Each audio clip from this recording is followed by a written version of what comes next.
You did that! I am quite clever, am I not? You are. Naalala mo, nung may pinapakuha ko mga dokumento sa'yo sa bahay, pero hindi ka pwede? Yeah, I remember.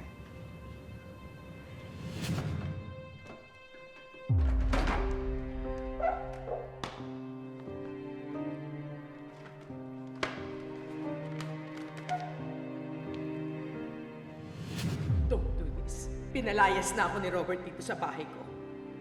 Iniiwasan na ako ni Zoe. Tapos kukunin mo pa sa akin ang Apex. Please, please, please, please. Huwag mong gawin sa akin to, please. Please. Am I dreaming? The high and mighty Moira pleading for her life.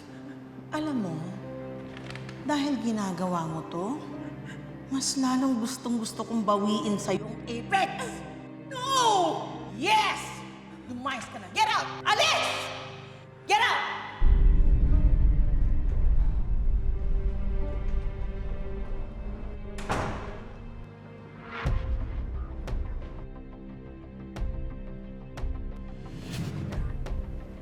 Yung mga dokumentong yun ay proof ng sales ng shares ng daddy mo sa Apex.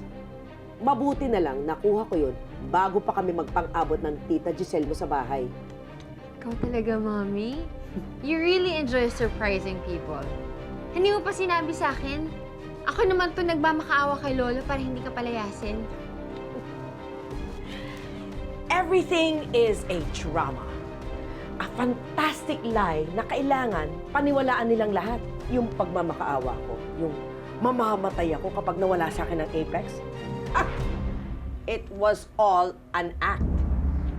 Para hindi nila isipin na nung paman, may plano na ako against them. At yung mga nag-traitor sa akin, don't worry, anak. They will all pay dearly.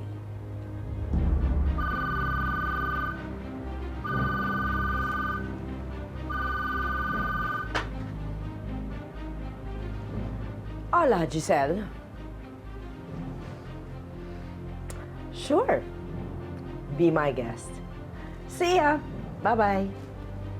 Mommy, makikipagkita ka kay Tita Giselle?